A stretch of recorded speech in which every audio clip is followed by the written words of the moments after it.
Introduction. If you're looking for a fairly automated way to build a brand online, you don't have to look further than Twitter. In fact, for the longest time, a lot of marketers and marketing companies have long considered Twitter as a great place for brand formation. If you're looking for an online brand, Twitter is a great place to start. It's easy to see why. Twitter is so easy to use. You just need to post a tweet that is 140 characters. You need to do it long enough. You have to pick the right hashtags. You have to pick the right content, and given enough focus and attention to detail, you will get it right. It's just a matter of time. Of course, this does not mean automatic success, but with everything else being equal, Twitter compared to other social media platforms is definitely easier to master. Why? First of all, it is very friendly to automation. That's right, you can automate pretty much everything you do on Twitter. This is why a lot of people use it to make money from the internet on autopilot. They don't have to babysit each tweet. They don't have to sit around to figure out what's going on. They can pretty much set a strategy, let software do it, let the process run for some time, double-check their work, make some adjustments here and there, and then let it run. Basically, they keep repeating this process until they get it right. Again, you can run things on autopilot. With that said, you shouldn't expect much traffic if you just started on this platform.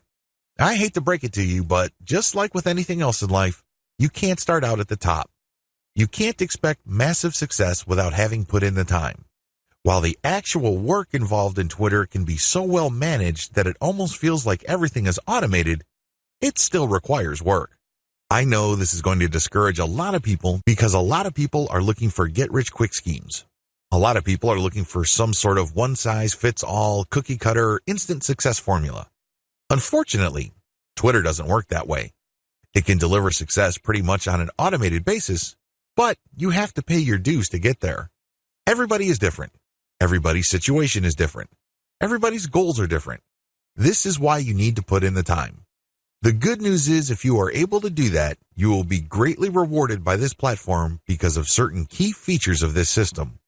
What is so great about this platform is that it has fairly easy mechanics. It really does.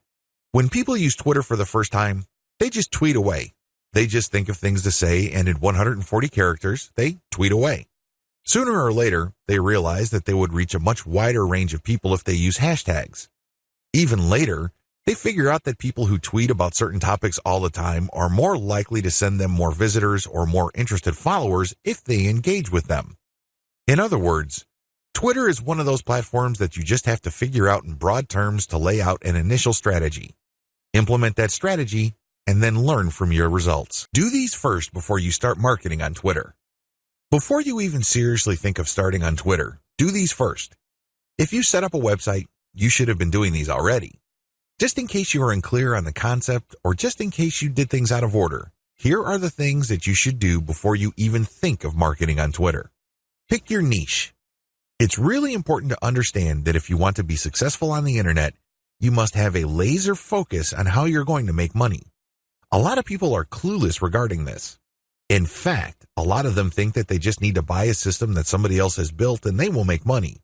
What they're really saying to themselves is they're too lazy to think through their online business. That's always a dangerous proposition because when you let another person do your thinking for you, you're going to have to deal with the consequences. You have to understand that when people build systems for others, they're usually trying to cut corners. They're trying to make the most amount of money with the least amount of effort. Do you think they have your best interest in mind with that attitude? Of course not. This is why it's a bad idea to let somebody else pick your business for you. You have to do it yourself. You have to know what you're doing. You have to know who you're going to be marketing to, what exactly you're going to be pushing, and how you're actually going to be making money on the internet. You can't just buy some sort of business in a box and expect everything to work out smoothly. That happy ending that you may have been dreaming of may be a very distant and even impossible dream. Why? You just didn't step up. You have to do all of this yourself. The most important is to pick a niche. A niche is a subject matter category or some sort of category for whatever collection of needs you are trying to address. What kind of problems do the products you are promoting or the website you are building address? Pick that niche. Understand how that niche compares with other niches. Understand whether it fits your amount of resources and your expectations. Build a site. You can outsource this. You can create a site that addresses your niche. When you're building a website, you're not just putting up a nice-looking online destination. It must do something. It must convert the traffic that you drive to that site into cold, hard cash. Create a mailing list. Next, you have to create a mailing list. This is crucial. Your mailing list is actually the payload of your website. Sure, you may be putting up affiliate ads on your website. When people click these and they land on the sales or landing page, they may buy something. When they do that, you get a commission. That's nice and everything, but if you really want to make money over the long term, create a mailing list. Why? Whatever credibility, respect, or trust you create with your website, you maintain with your mailing list. When you have an update on your website, you just publish the link on your mailing list and invite people to click through, and you have yourself a nice burst of traffic. I've got some bad news to share with you. The vast majority of people who visit your website will never come back again. That's the harsh reality. When you have a mailing list, you get to retain some of that traffic. You only need to set an update, and you get a nice little surge of traffic because people saw your email and click on your link. This enables you to retain some of the value of the hard work and time you put into branding and promoting your website. To create a mailing list, you have to offer a premium. It's some sort of freebie. It's some sort of incentive for people to join your mailing list. Of course, you make this case on your squeeze page. You advertise the value of the freebie you're giving on a page called a squeeze page.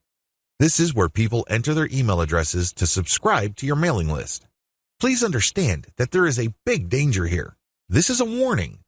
Don't go overboard in promoting the freebie because if you do that, people will sign up for the free booklet, the free course, or the free book. They couldn't care less about the updates your mailing list will send them. In fact, if you push the freebie too hard, they might even think that the updates you send are some form of spam because you caught them by surprise. Do you see how this works? There has to be a healthy balance between getting people pumped up to join your mailing list because they're getting something for doing it, but also letting them know that they are getting a better value by being on your list just because you will be sending them information that would enable them to solve all sorts of problems in their lives that are related to your niche. Do you see how this works? Do you see the balance? Create an ebook or report or some sort of high-value giveaway. When you create a mailing list, there has to be some sort of incentive for people to sign up to your list. I wish it were as easy as saying that your website is so awesome that your visitors owe it to themselves to sign up to your list. I'm telling you that if this is your strategy, you're probably going to get very few list members. Why? People need a push. They may be impressed by your website, they may like what you're doing, but this may not be enough to get them off the fence. To many people, entering an email address into a field is a lot of effort. You have to give them some sort of valuable incentive for them to sign up for your list. Generally, I would use some of my popular blog posts, or I would come up with a distilled version or a cheat sheet version. Usually this works. Other times, I would use some sort of massive compilation of resources that are an answer to people's problems. Whatever the case may be, the value of the incentive must be obvious. They don't have to be Sherlock Holmes to figure out the value of what you're giving away. Again, to reiterate, the value must not be so big and steal so much of the spotlight that people forget that they're signing up for a mailing list. It must share equal billing with the list. You have to promote the freebie in such a way that it is still clear to the person registering to your mailing list that they are signing up for a mailing list. Find top-notch content in your niche. Once you've set up a website and a mailing list, the next step on your journey to marketing your website and mailing list on Twitter is content. It's easy to get tempted and think that you're some sort of niche genius. You get all excited about a hot idea or a hot blog post topic, so you write a blog article. You put in the time, effort, and energy to do that. But what happens? 9 times out of 10, that content doesn't work. For whatever reason, people do not seek it out. You don't get traffic with it. You're not alone when this happens. The idea of build it and they will come is a dead end. Thankfully, there's a shortcut. Focus on content in your niche that already works. Look at the social media accounts of influential people or companies in your niche. Look at the content they're sharing. Pay attention to how many social signals they get. Do they get a lot of retweets, likes, favorites? Do they get shared a lot on Facebook? Using this objective social signal information, select their best content and reverse engineer it. Reverse engineering top-shelf niche content. Now that you have a clear understanding of what's hot and what's not in your niche, the next step is to reverse engineer your competitors' best content. How do you do this? First of all, you just focus on their topic. If they're talking about a certain personality in your niche, then talk about that person, because obviously the fact that they're getting all this attention from your niche audience means people are truly interested in that personality. However, don't stop there. Come up with something new. Maybe interview that person directly, or maybe take some sort of controversial angle. Maybe you can give more complete information. Whatever the case may be, come up with content that is obviously superior. This is what's going to make your tweets more popular. This is what will speed your branding efforts up. I'm sorry, but if you're just going to offer the same content that everybody in your niche is already offering, there's really no reason the people you're reaching out to should follow you. Think about it. If they think that you're giving them the same stuff as other sites, why go to you? They can easily have gone to those other sites. Draw their attention based on familiar themes. Keep their attention by doing something a bit different. It doesn't have to be much. You don't have to be a hero. You don't have to go overboard. But it has to be different enough. Unfortunately, this is one of those things that you will have to figure out firsthand. You would have to do it through trial and error. You have to learn through trial and error.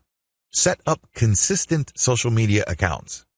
Now that you have followed the steps above, you can now start setting up your social media accounts. For starters, you should focus on YouTube, Google+, Facebook groups, Facebook pages, Twitter, and maybe Pinterest. Start with these. Later on, you can branch out to other social media platforms like Quora, Instagram, and others. Your social media accounts must be consistent with each other. Your headers must have the same design. Your biography and other text must have similar elements. The key here is to project consistency. Consistency indicates professionalism. You're not just some random person working out of your mom's garage putting up one random website after the other. It can also help you solidify your brand. If you make a good impression on Facebook groups and people click through to your Twitter account and they see similar messaging, they can see that you are consistent, constant, and offer different types of content. This would help them become more comfortable with your brand. This would help them view your brand as more credible. Commit to specialized content on your social media account. Here's the big danger with having many social media accounts. It's very easy to see that a lot of companies put up a presence on many different platforms. That's great and everything because you have many ways of getting new traffic. The problem is they post the same content across the board. This is a problem.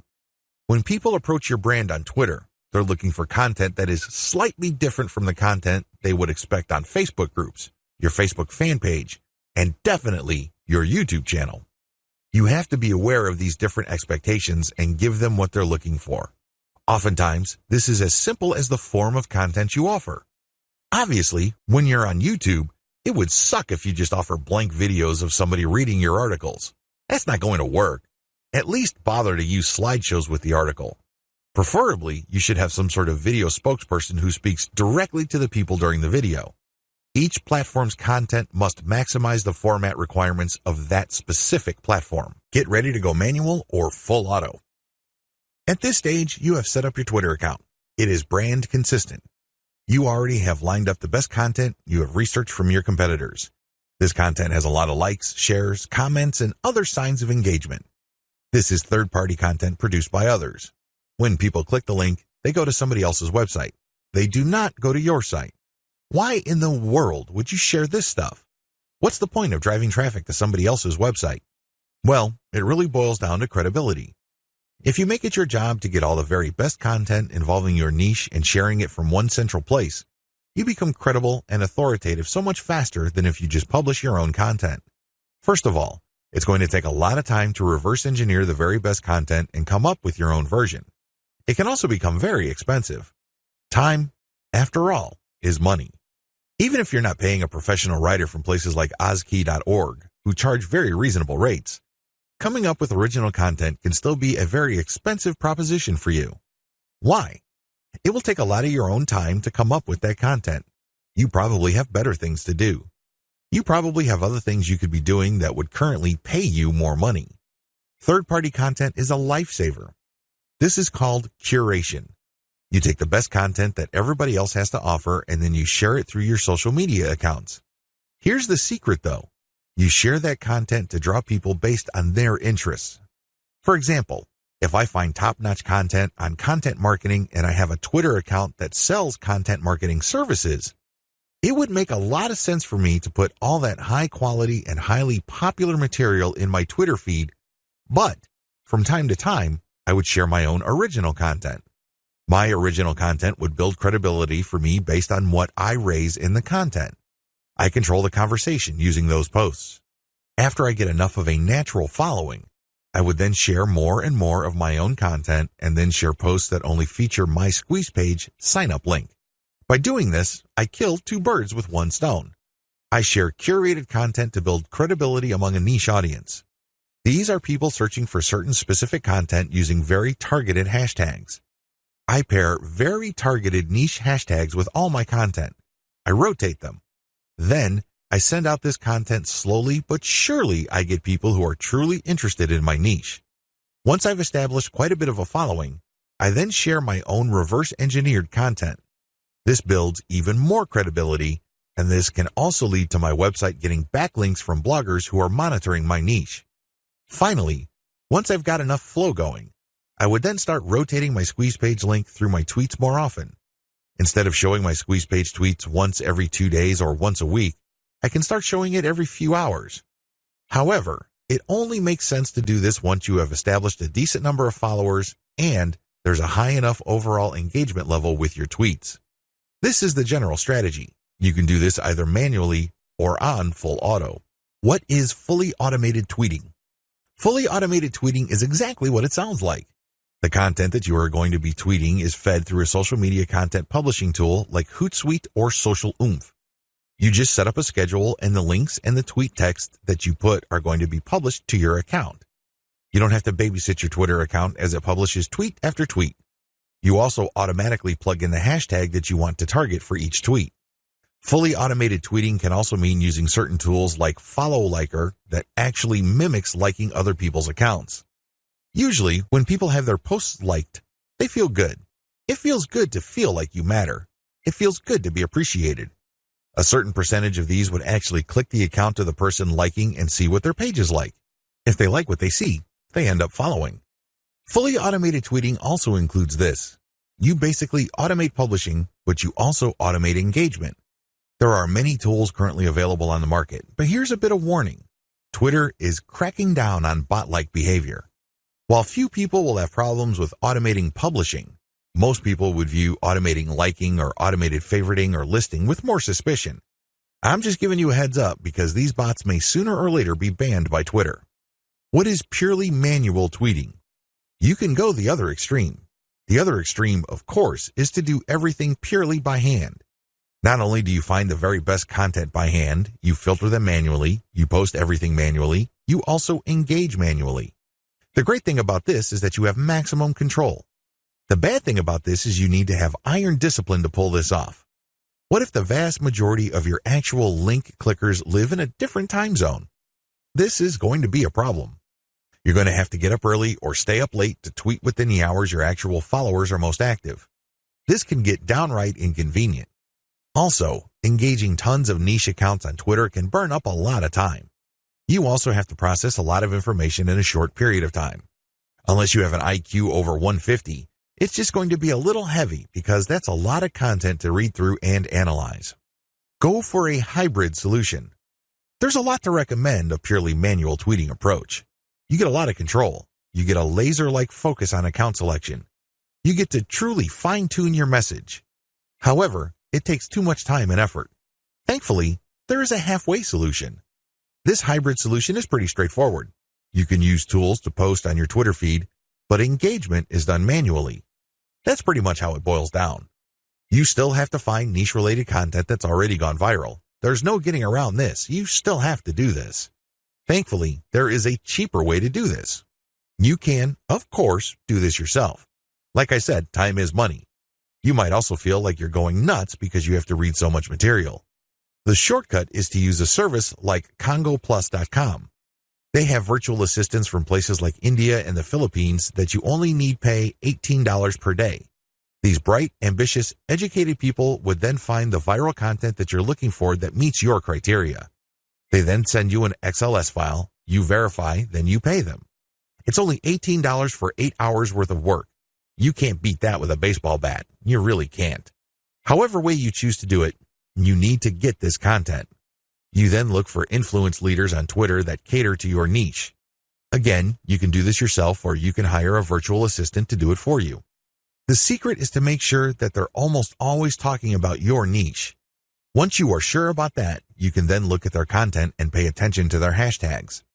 Copy these. You're going to pair these with your tweets. Use an automated tool to publish.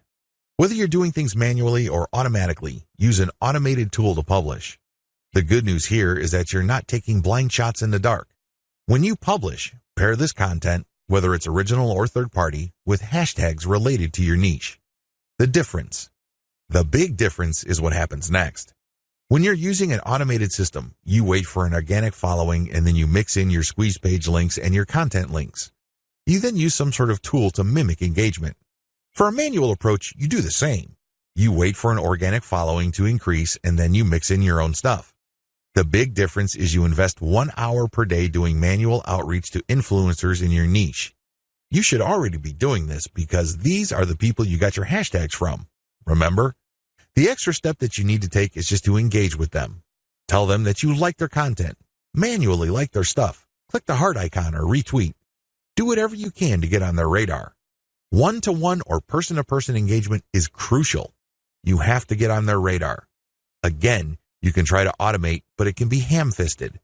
Also, it may be so obvious or clunky.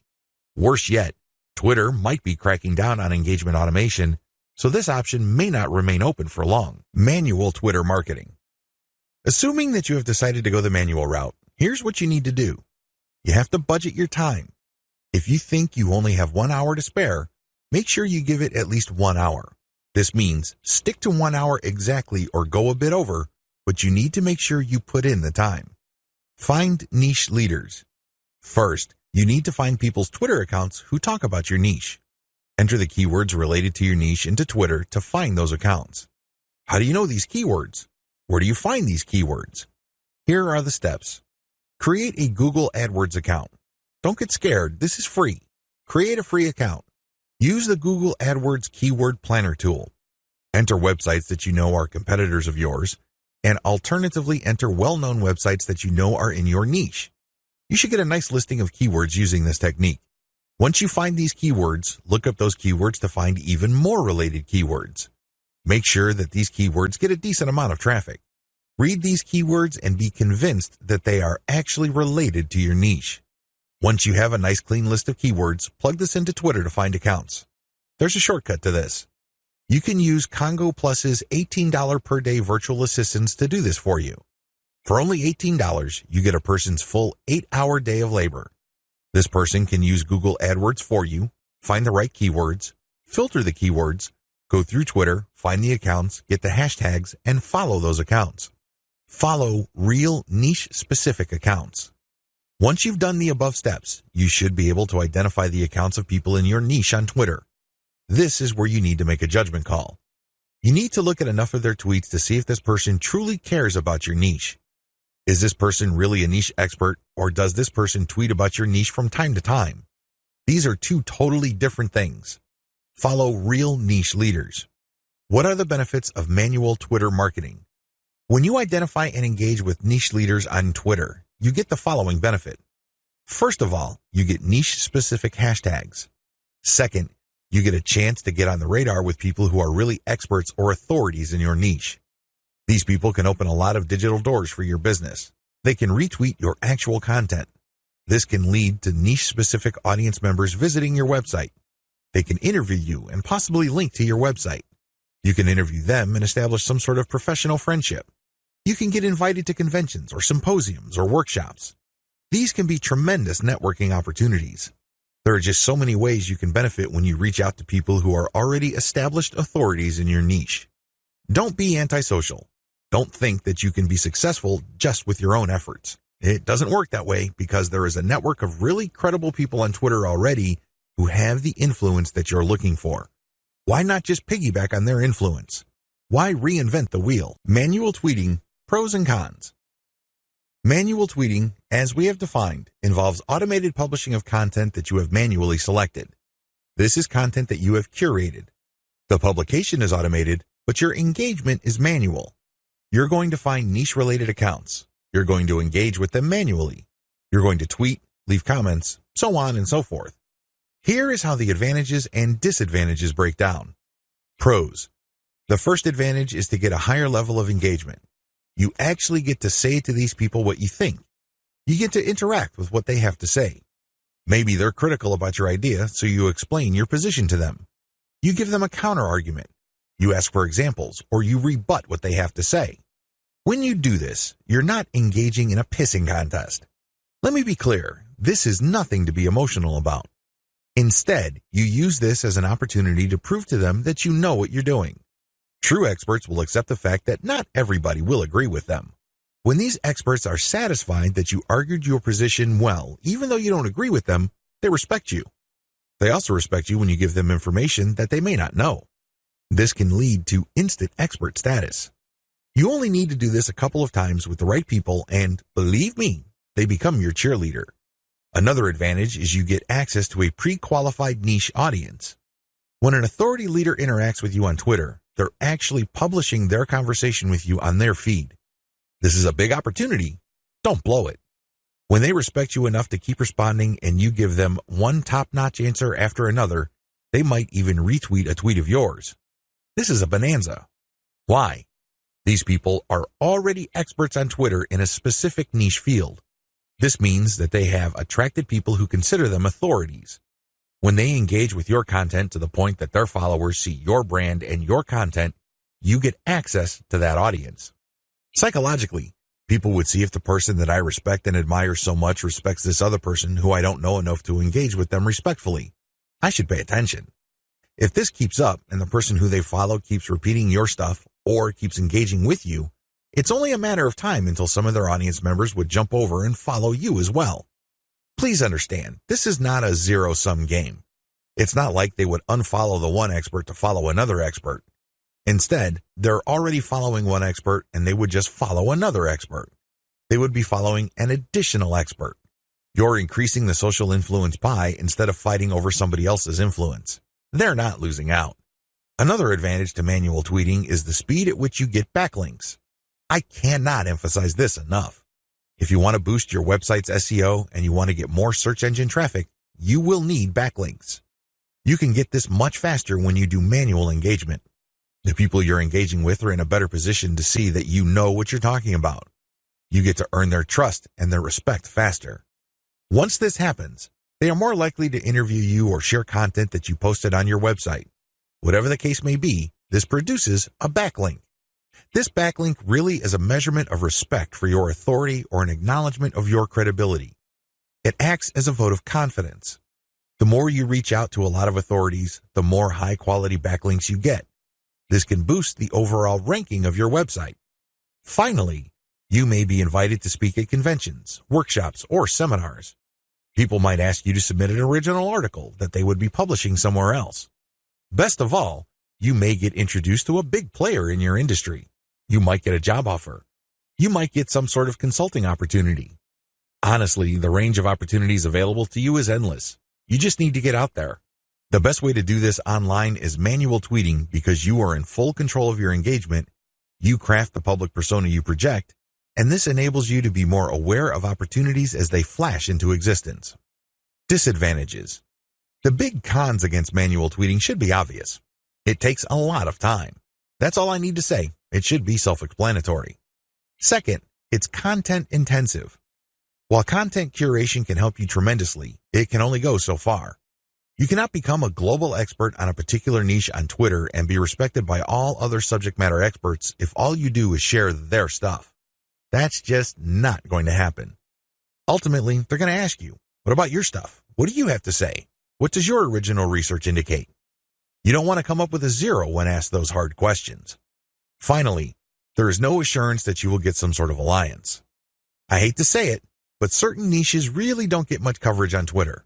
You might be able to interact with a high level of niche authorities on Twitter, but that doesn't necessarily mean that they operate blogs that can then link to you. Still, on balance, Manual tweeting on Twitter delivers more benefits than its costs. Manual Twitter follower generation. How do you generate followers organically on Twitter using a manual technique? It's as basic as finding niche-specific accounts and finding their followers. Follow these niche-specific accounts, but pay attention to their followers. Follow followers who you know are truly interested in your niche. This requires research. You actually have to look at their tweets or look at the stuff that they're retweeting. Once you see a pattern and it is niche-related, follow these follower accounts.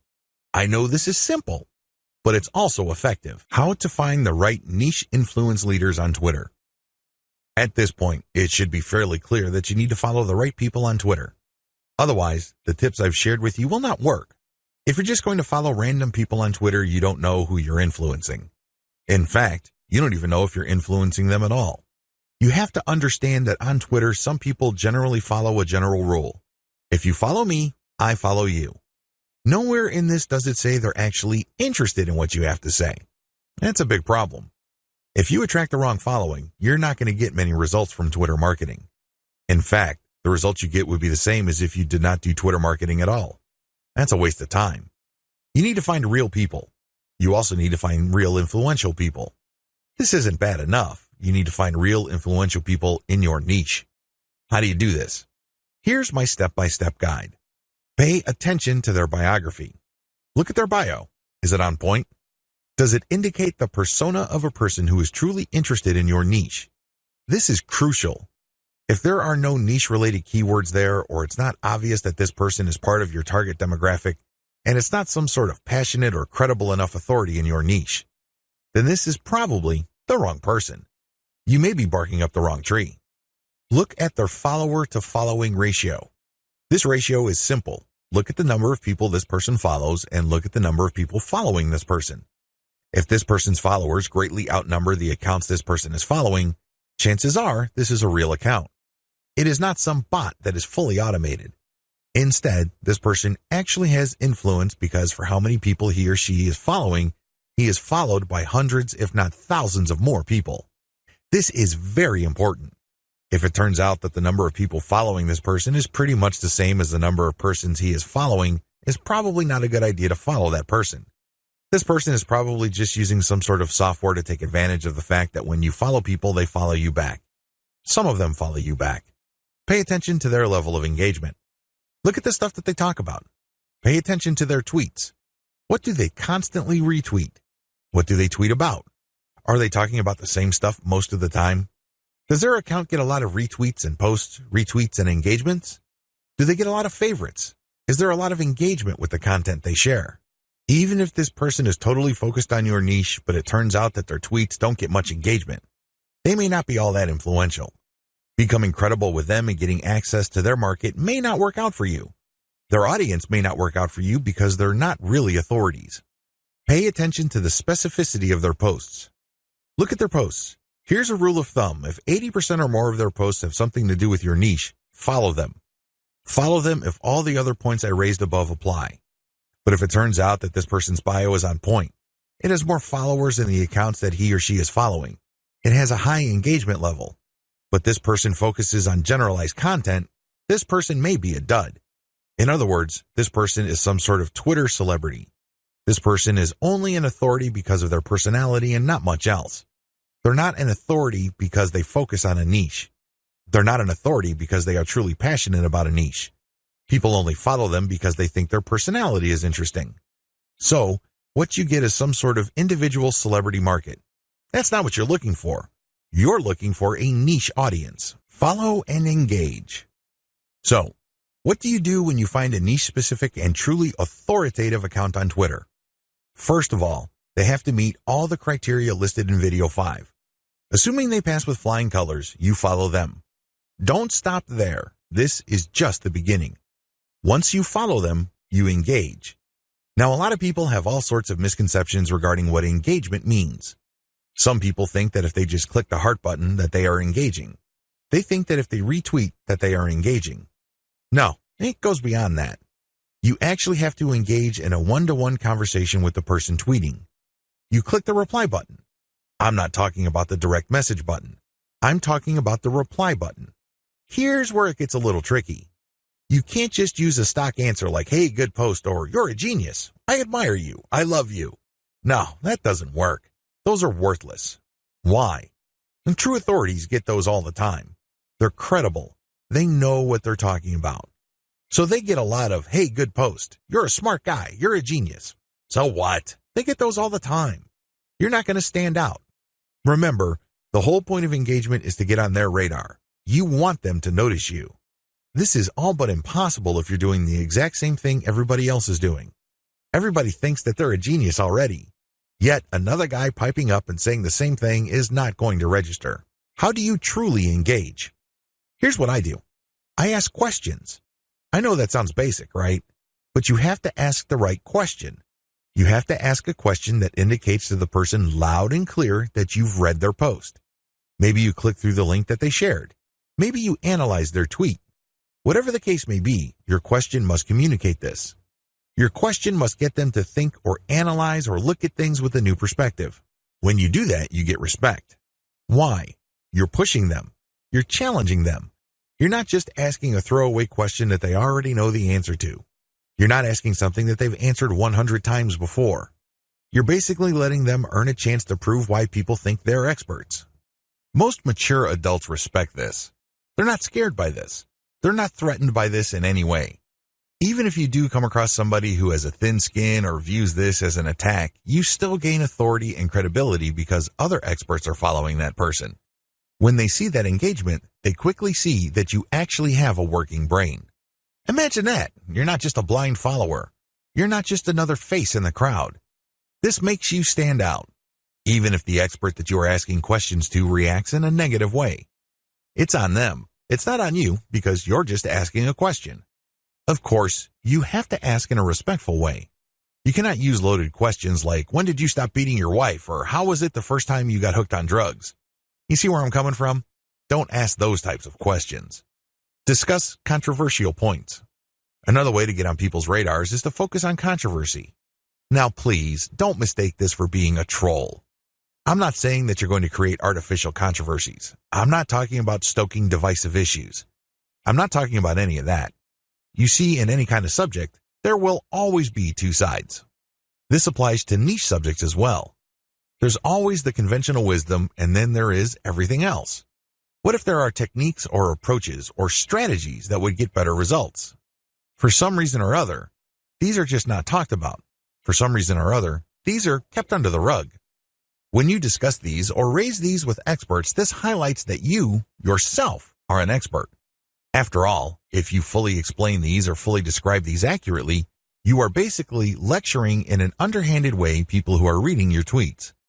You're letting them know of something that they may not have heard about. You are hinting at a body of knowledge that either they're trying to run away from or they may have an unclear understanding of. The fact that you tease this information communicates to them in a clear way that you are some sort of expert. Let's put it this way. You stand out from the crowd, and you're not just this random person saying, hey, good post, or you're a genius, or what do you think about this topic which has been raised millions of times before?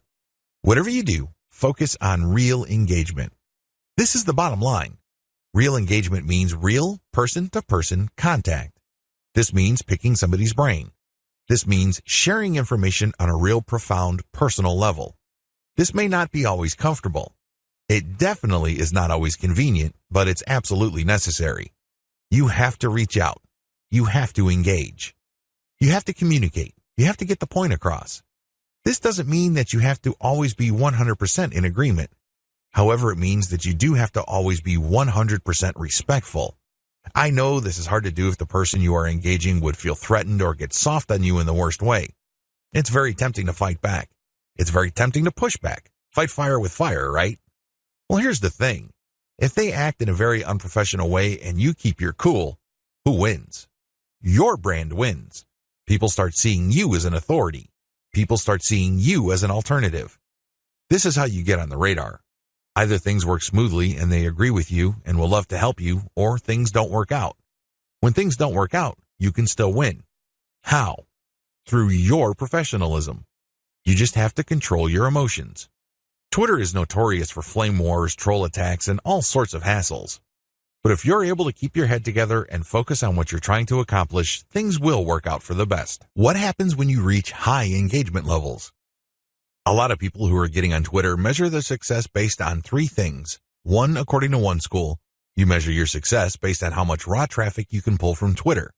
Ultimately, this is the right answer because, at the end of the day, you need traffic to get conversions. There's no way around this fact. You can talk a big game about branding. You can talk a good game about becoming an authority.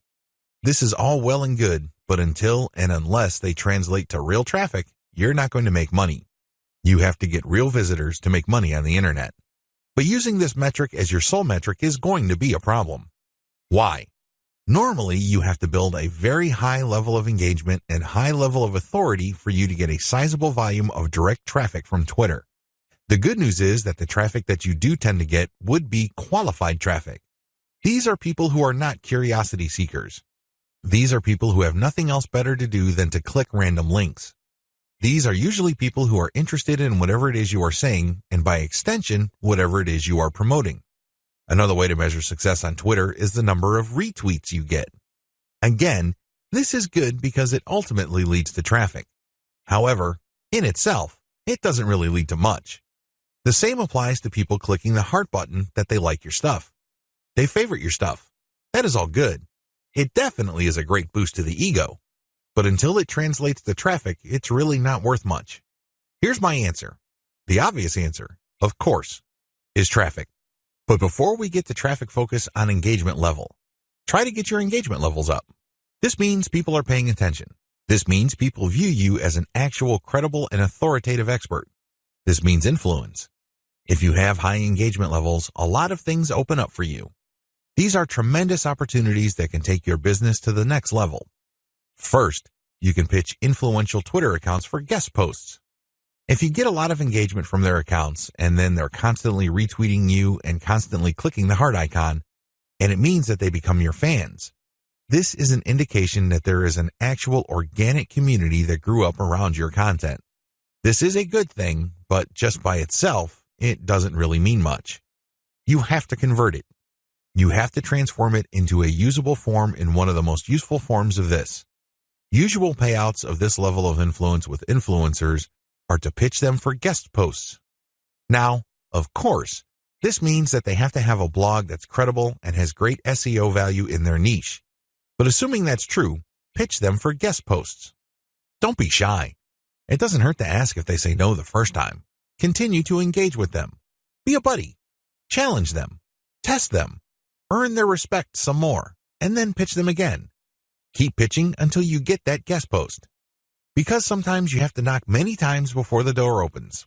That's just the way things are. Keep pitching because for every single guest post you get, you may get a nice boost in Google search results. You probably don't need me to explain to you why that's a good thing. Ask for interviews.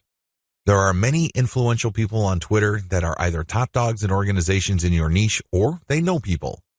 Either way, when you get interviewed for a variety of reasons, you have arrived in your niche. Let's put it this way. They're not going to interview worthless people. They're not going to interview people who have no credibility. Why? Well, they respect their own credibility. They want to protect whatever status they have. One of the worst ways to do that is to interview people with no credibility. They want to build up. So, the fact that they're interviewing you signals to whoever respects them that you are worthy of respect. It signals to people that you are credible, that you are worth following. It tells people in so many ways what you have to say counts for something. This is a big deal. How come? You can leverage this interview that you've got as proof of your expert status. You can then contact influential publications in your niche to get backlinks. You can contact the networking groups, symposiums, and conventions to get speaking opportunities. You can always point to the fact that you got interviewed by these highly credible places. Another advantage you can get when you put in the time to manually engage with truly influential people involves blogging roundtables. Blogging roundtables are basically group interviews.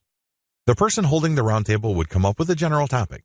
For example, they're talking about general SEO trends in 2018, and then hit up a large number of people for their interviews, knowing full well only a small fraction would respond. If you get invited to turn in your feedback, you get a nice link. Imagine if the Blogger Roundtable was being held on the premier website in your niche. Again, it doesn't take a genius to figure out the dynamite SEO potential of this opportunity. Build a high-influence retweet circle. This final benefit escapes a lot of marketers. In fact, even Twitter marketers may be completely blind to this. This is one of the biggest benefits of manual engagement with influential people on Twitter can ever deliver. When you get these people to think that you are credible and that you are an expert in your own right. Eventually, you can count on some of them to automatically retweet your stuff. This is a big deal. Well, when you share your own content, or better yet, when you share your Squeeze Page direct link, you want truly interested people to click through. You want people who understand what your content is about to click through and possibly convert. In other words, you want highly qualified traffic. If your brand becomes so trusted and so credible in your niche among other Twitter users, you cultivate such a following. You only need to produce content and automatically you know they would retweet you.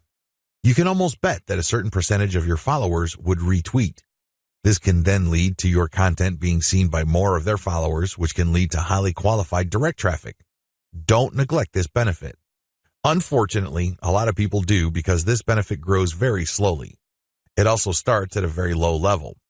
But of all the benefits, this is probably the most potent. Unfortunately, it also takes the most time, effort, and attention to detail. However, if you properly cultivate this, the direct traffic benefits and conversions you would get from being a part of a retweet circle will outweigh and will pay for all your costs. You can take this to the bank. Always optimize your content. It's really important to make sure that you identify your best performing content.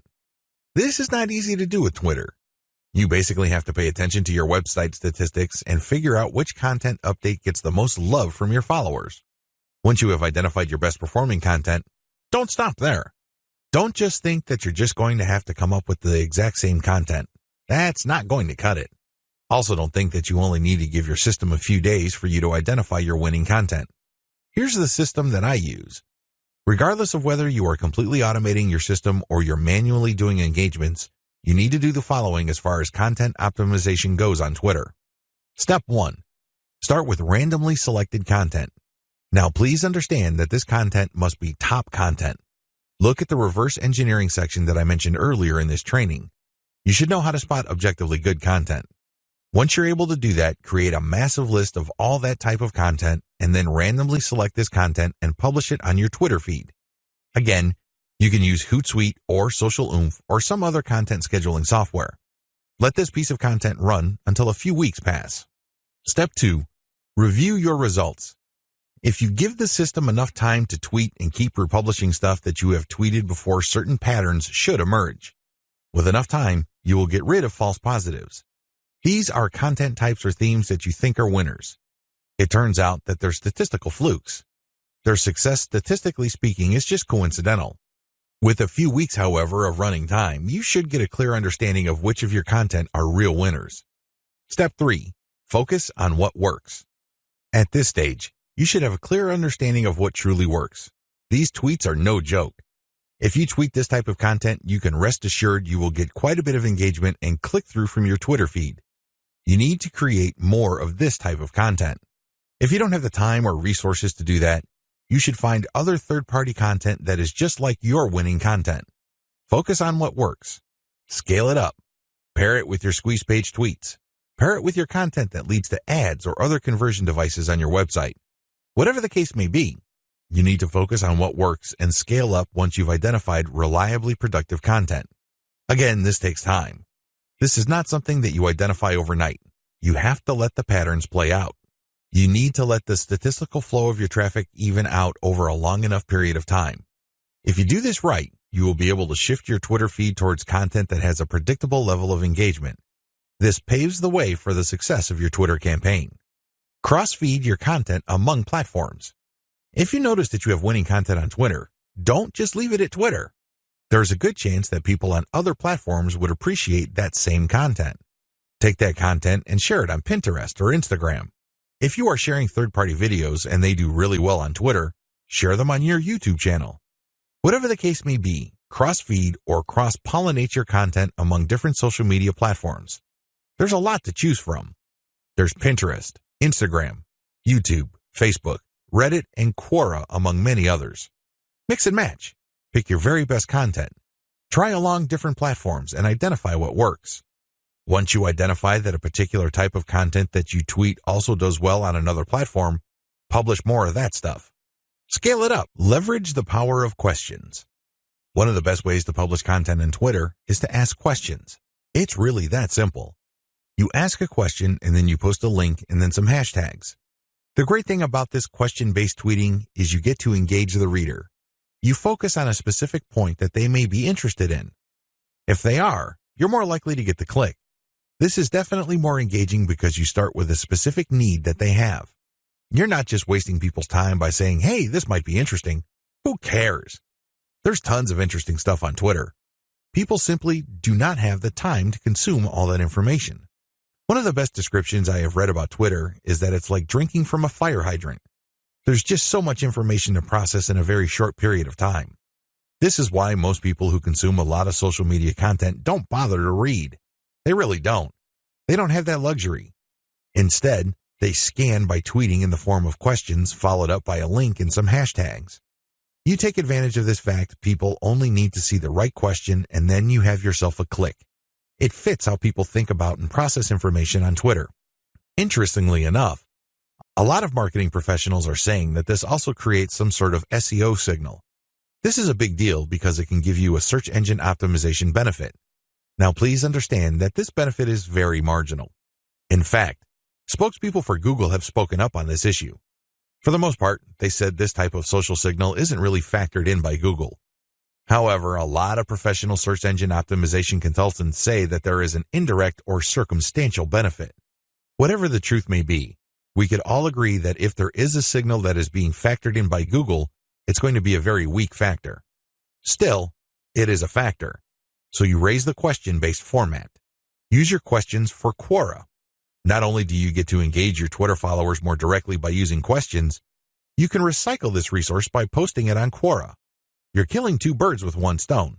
You are posing a question on Twitter, and then it's copying and pasting that question and posting it on Quora and then posting an answer, or you can look for a similar question that already exists on Quora and answer with basically the link that you are promoting through Twitter. You save on time. You definitely save on effort. Twitter marketing best practices. The first 9 videos of this training step you through the process of Twitter marketing. Whether you're going the fully automated route or you're doing things by hand, you have to use certain best practices. Otherwise, it's too easy for your Twitter marketing campaign to simply fall apart. The vast majority of people who try their hand at Twitter marketing simply do not succeed. It's not because these people are dumb. It's not because these people are hopeless in terms of execution. They just did not have a plan. They also did not follow certain best practices that would have increased their chances of success. Here are just some best practices that I've learned marketing successfully on Twitter for several years. Element by element optimization. When you're optimizing content on Twitter, it's a good idea to focus on one element at a time. What is an element? Well, it's just part of a tweet. It could be the question. It could be the link. It could be the hashtag. When you're optimizing for the highest amount of engagement and click-through, you have to change your tweet section by section. You can't just change them dramatically overnight because even if you do get some sort of improvement, you don't know which part accounts for that improvement. You're completely in the dark. On the other hand, if you optimize element by element, you can clearly identify which part you changed and reasonably conclude that this accounts for the improvement. Once you're no longer getting a nice improvement or you peaked with a particular element, then you switch to the next element. With Twitter, this is pretty straightforward. You play around with many different question variations until you get one that gets clicked a lot. Next, you swap out different hashtags until you get something that gets clicked a lot. It seems pretty simple, but it's something that takes place over an extended period of time. It's not something that happens overnight. You just have to pay attention to the trend. That's traffic statistics so you can make the necessary adjustments. Tweet timing optimization. Depending on your time zone, it may well turn out that a lot of your most active followers prefer early morning or late at night. Pay attention to your statistics. Maybe you're using Google Analytics. Maybe you're using StatCounter. It really doesn't matter. Pay attention to the time of the clicks coming in. You see a pattern. If you do, use your tweet scheduling software to mirror the most active times or the most popular time frame of your content. This is the time range where most people click on your links on Twitter. Make your decisions based on statistics. A lot of brilliant online marketers fail in the Twitter marketing game because they go with their gut. They tell me, I just know it feels right. Alternatively, they tell me that their gut is telling them something. 9 times out of 10, these people fail. Again, they're not dumb. They're not stupid. Instead, they base their decision on feelings. Unfortunately, in this game, feelings can only take you so far. In fact, hunches often lead to dead ends. If you're going to be making a decision involving your content, your conversion pages, your mailing list, or whatnot, pay attention to statistics. Make sure you can justify whatever changes you make with hard numbers. Conclusion. Twitter marketing success is not as hard as you think. Seriously, there are lots of people who are in their teens who make millions of dollars every year on Twitter. There are lots of companies located all over the world that find clients from Twitter. There are many home-based entrepreneurs such as yourself or digital marketers who make quite a comfortable living promoting online stores on Twitter. What accounts for these individuals' success? It is actually quite simple. They chose to be systematic and methodical. You have to have a system. You can't just do things by the seat of your pants. You can't just do things based on gut feeling. You have to have a way of proceeding because such systems teach you what to look for, how to respond when you find certain facts, and how to optimize your system. You have to be methodical. This means that you cannot put the cart before the horse. You have to follow the proper sequence. You have to look at the right signals. These two factors, system and meticulousness, flow together. It takes quite a bit of time to master this, but eventually you will get it if you put in the time. You have to pay your dues. Nobody will do it for you. I wish you nothing but the greatest Twitter marketing success.